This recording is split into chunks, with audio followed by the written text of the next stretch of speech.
Assalamualaikum viewers. How are you all? I hope you all are healthy and safe.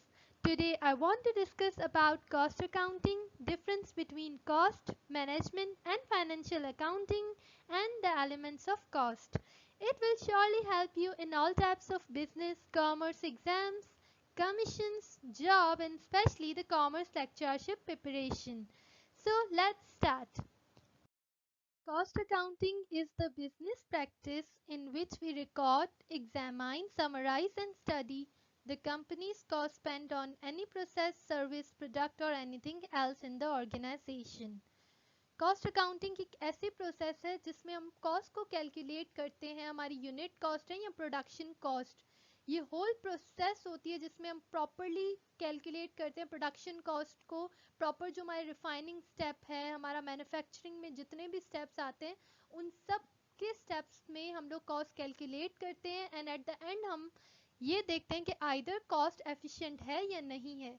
और ये management को help करती है ताकि हम कॉस्ट को कंट्रोल कर सकें। जहाँ पर भी कॉस्ट ज़्यादा स्पेंड हो रही है वहाँ पे हम कॉस्ट को थोड़ा रिड्यूस करें और जहाँ पे कॉस्ट को बढ़ाना चाहिए ताकि क्वालिटी इंप्रूव हो तो वहाँ पे हम कॉस्ट को बढ़ाएं।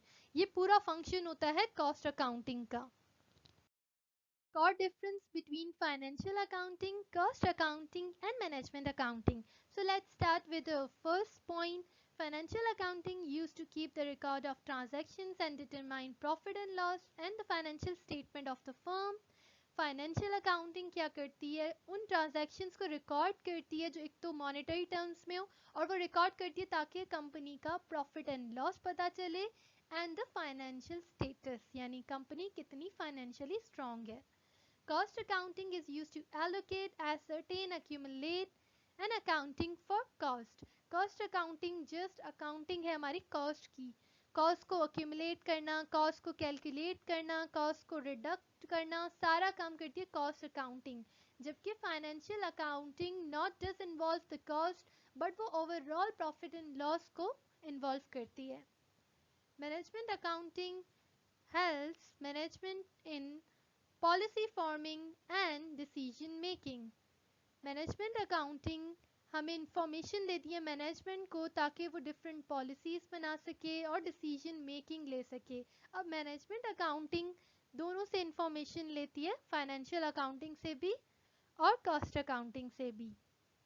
Let's move to second step. It is concern with historical data. Financial accounting historical data पे फोकस करती है। हिस्टोरिकल डेटा होता है basically assets are not revalued to the current market value but वो जो ओरिजिनल कॉस्ट में जिसमें ख़रीदा गया था फाइनेंशियल अकाउंटिंग उसी को कंसीडर करती है।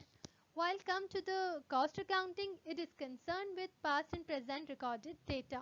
वो past और present दोनों पे focus करती है while the management accounting future estimation of cost यानी वो budgets और जो है forecasting भी करती है cost की। नंबर थर्ड फाइनेंशियल अकाउंटिंग जो स्ट्रिक्टली गैप को फॉलो करती है that is generally accepted accounting principles. Cost accounting जो है फ्यू प्रिंसिपल्स को अडॉप्ट करती है, कुछ को नहीं करती, यानी it's not necessary for cost accounting to follow all the steps और ऑल द क्या कहते हैं standards of GAAP. Management accounting there is no set principles. Management accounting कोई सेट प्रिंसिपल्स को फॉलो नहीं करती, वो यही देखती है जहाँ से इंफॉर्मेशन मिल रही है जिस तरह से भी मिल रही है, लेकिन जो मैनेजमेंट को डिसीजन मेकिंग में हेल्प करी है वो इंफॉर्मेशन लेनी है, फिर वो चाहे किसी भी मेथड को फॉलो करे। The last step financial accounting qualitative data को रिकॉर्ड नहीं करती। क्वालिटेटिव डेटा होती है जैसे हमारी एम्प्लॉय की परफॉर्मेंस है, उसकी एफिशिएंसी है, उसका हार्ड वर्क है। तो फाइनेंशियल अकाउंटिंग सिर्फ मॉनेटरी टर्म्स को देखती है, ऐसी ट्रांजैक्शंस जिनमें पैसा इन्वॉल्व हो या कोई ऐसे एसेट्स इन्वॉल्व हो जो मॉनेटरी वैल्यू रखते हैं। कॉस्ट अकाउंटिंग भी यही काम करती है, वो क्वालिटी एस्पेक्ट को नहीं देखती, लेकिन यहाँ मैनेजमेंट अकाउंटिंग दोनों को देखती है। मैनेजमेंट क्वांटिटी को भी देखेगी, मैनेजमेंट क्वालिटी भी देखेगी कि either the employees performing in a best way, तो वो क्या करेगी, he or she will give them a best rewards intrinsic हो या extrinsic। क्या होते हैं, क्यों देगी, क्योंकि उसने बेस्ट परफॉर्म किया, यानी performance is also a measure in a management accounting. Elements of cost. Elements of cost basically वो एलिमेंट्स होते हैं जो कंस्टिट्यूट करते हैं हमारे कॉस्ट ऑफ प्रोडक्ट को। Now look at the picture. Elements of cost three होते हैं basically, material, number two labour, number three expenses. और इस पिक्चर में ही मटेरियल, लेबर और एक्सपेंसेस तीनों हमारे फर्दर डिवाइड हो रहे हैं दो चीज़ों में, डायरेक्ट एंड इनडायरेक्ट। अब मैं आपको एक कॉन्सेप्ट बताती हूँ। जब तीनों डायरेक्ट मटेरियल, डायरेक्ट लेबर और डायरेक्ट एक्सपेंस मिलते हैं, ऐड होते हैं एक साथ, तो क्या बनाते हैं? Prime cost. Remember this thing, direct material, direct labour, direct expenses क्या बनाएंगे? Prime cost. It is most important one, prime cost. और हमारे उसके बाद है इनडायरेक्ट मटेरियल, इनडायरेक्ट लेबर और इनडायरेक्ट एक्सपेंसेस।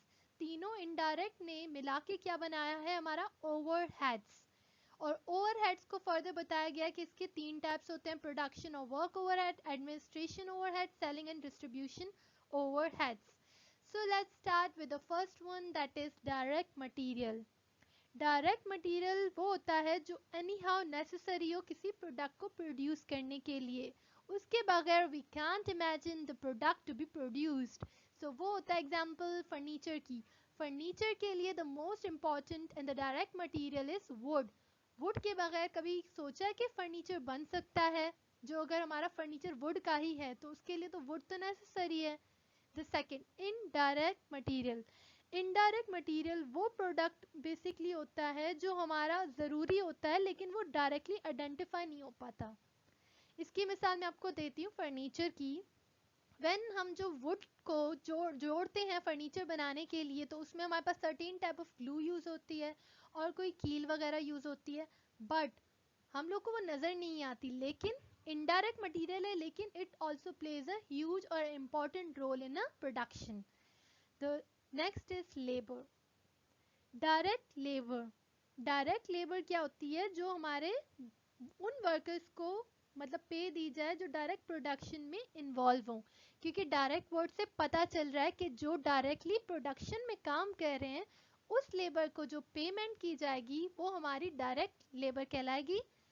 और इनडायरेक्ट लेबर कौन सी होती है? जो हमारे लेबर को ही पे की जाती है लेकिन वो डायरेक्ट प्रोडक्शन में इन्वॉल्व नहीं होते। इसका एग्जाम्पल है गेट कीपर। जो हमारे फैक्ट्री में गेट कीपर खड़ा होता है ना, तो उसको जो पे करते हैं। अब आ जाते हैं डायरेक्ट एक्सपेंसेस पे। डायरेक्ट एक्सपेंसेस वो खर्चा होता है जिसके बगैर प्रोडक्ट प्रोड्यूस नहीं हो सकता। The next is indirect expenses. जो डायरेक्टली नहीं, इनडायरेक्ट एक्सपेंसेस हमारे लग रहे होते हैं। अगर हमने पावर एक्सपेंसेस सपोज लगाए हैं प्रोडक्शन पे, that is indirect expenses. And indirect expenses constitute overheads. So let's move on towards the overheads. Number one is production और वर्क ओवरहेड्स। वो एक्सपेंसेस जो फैक्ट्री की प्रेमिसेस में लगे हों, यानी विद इन फैक्ट्री जो हमारे एक्सपेंसेस हुए, जैसे हमने फैक्ट्री का रेंट पे करा, हमारा जो टैक्स लगा फैक्ट्री का, कैंटीन एक्सपेंसेस हुए, दैट इज ऑल प्रोडक्शन और work overheads. The next is administration overheads. General administration expenses सारे, जैसे कि टेलीफोन, स्टेशनरी हो गई, हमारा इलेक्ट्रिसिटी बिल हो गया, वो सारे हमारे एडमिनिस्ट्रेशन ओवरहेड्स में आते हैं। Let's move on towards the last overhead, that is selling and distribution overheads. जो भी हमारे खर्चे होते हैं हमारे प्रोडक्ट को सेल करने में, वो सारे सेलिंग एंड डिस्ट्रीब्यूशन ओवरहेड्स कहलाते हैं। जो कमीशन हमने सेल्स पर्सन को हमने जो है पे की, या हमारी एडवर्टीजमेंट पे लगी किसी प्रोडक्ट को, या हमारा बेसिकली प्रमोशन पे लगी हमारे प्रोडक्ट की सेल्स को इंक्रीज करने के लिए, वो सारे सेलिंग एंड डिस्ट्रीब्यूशन ओवरहेड्स कहलाते हैं। So that's the end of my lecture. If you like my video, then do subscribe my channel to get more valuable videos and hit the bell icon to receive the updates. Thank you. Allah Hafiz.